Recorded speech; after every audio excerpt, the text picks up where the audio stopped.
Good day, ma'am. We will discuss our research review report with my group co-group mate, John Lee Sevilla and Lidilyn Josep. By the way, I'm Mark Anthony B. Piemonte.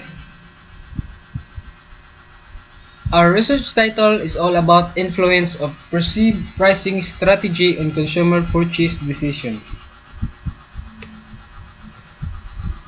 Purchase decision.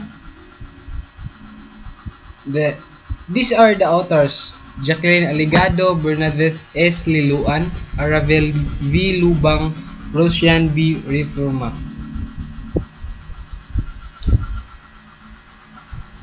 So let's start.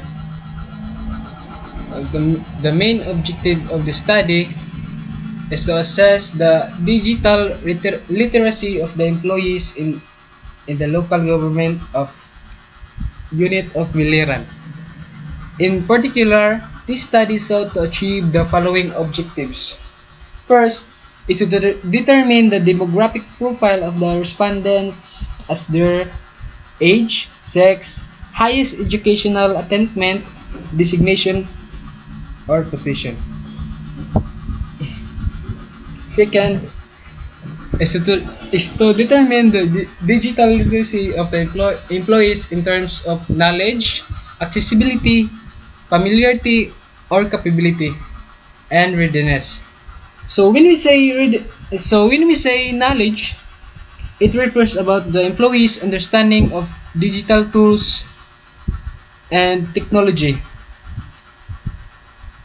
And when we say accessibility, it shows if they can access to various digital resources such as laptops and computers. Famili- Familiarity or capability, it assess or evaluate the preparedness of employees collaborating with digital on how prepared to work in digital environment workplace.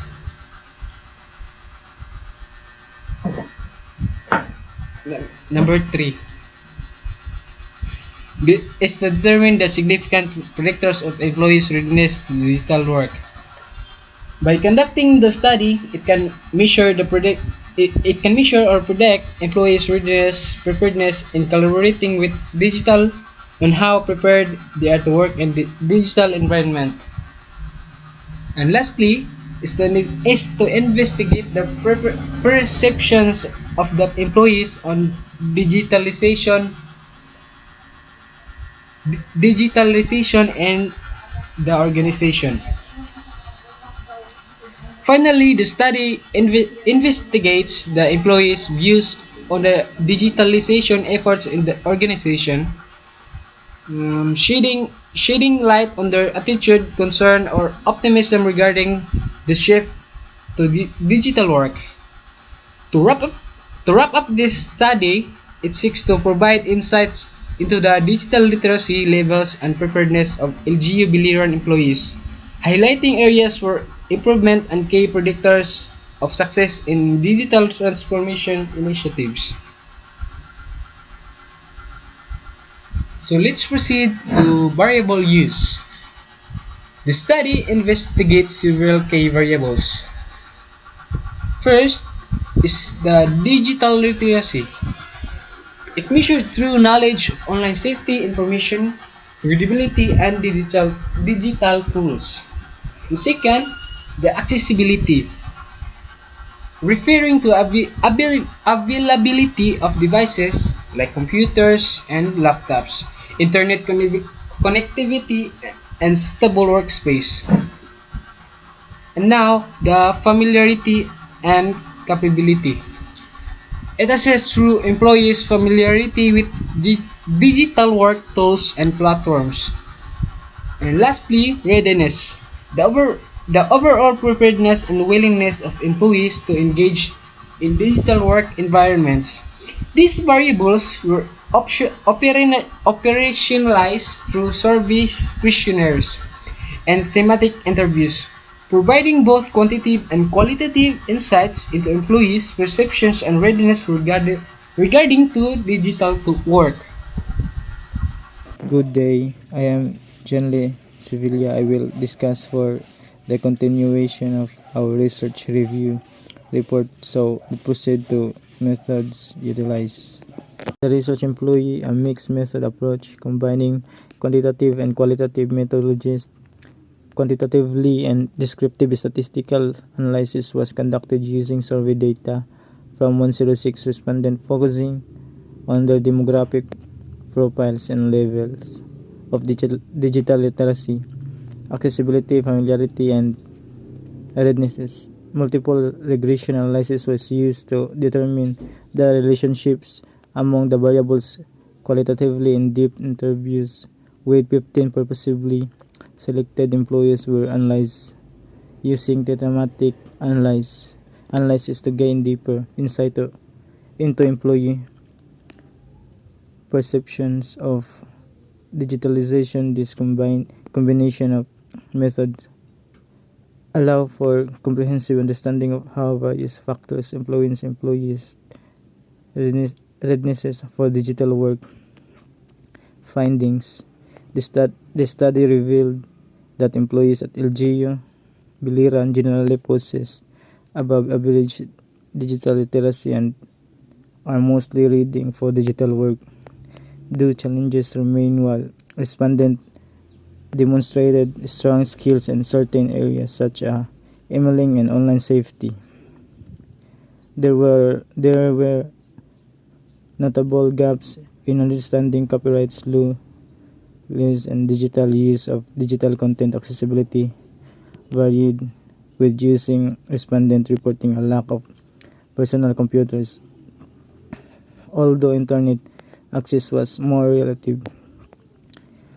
The multiple regression analysis indicated significant positive relationship between readiness and the other variables digital literacy, accessibility, and familiarity or capability, suggesting that improvements in these areas could enhance employees' preparedness for digital tasks.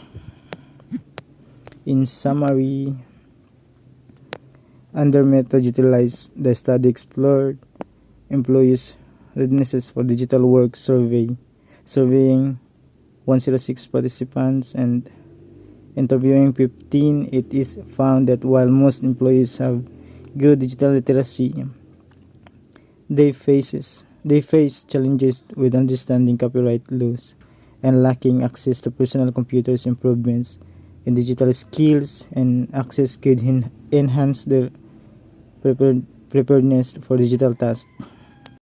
So now let's proceed to the conclusion. On behalf of my group mates, I'll do her part. So let's start. The research concludes that increasing digital literacy, accessibility, and familiarity among employees is crucial for enhancing their readiness for digital work.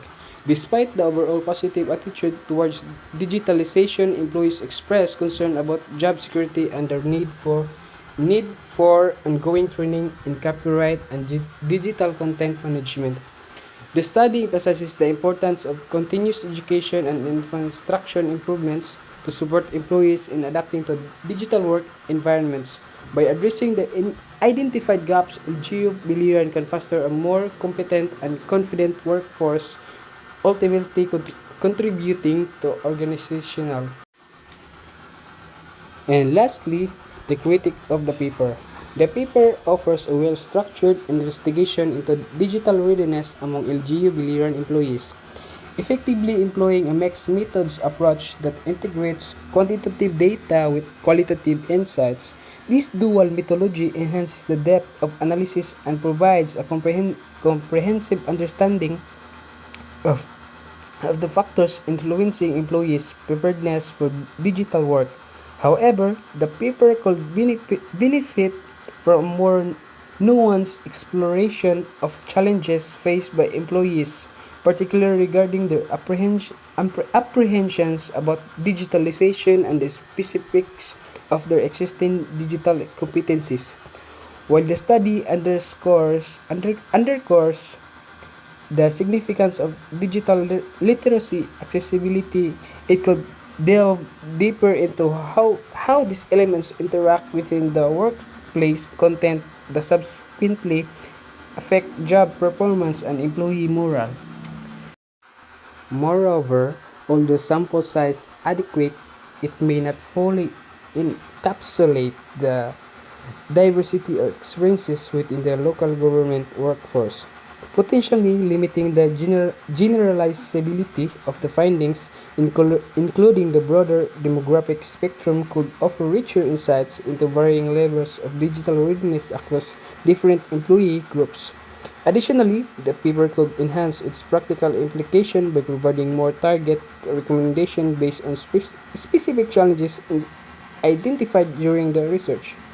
Overall, while the study yields valuable insights into the digital landscape of LGU Biliran, a deeper examination of socio-demographic factors and interplay between competent and confident workforce, ultimately contributing organizational productivity and employee satisfaction. And that's the end of our report. I'm Mark Anthony V. Piemonte with my co-group mate, Janly Sevilla. Thanks for listening!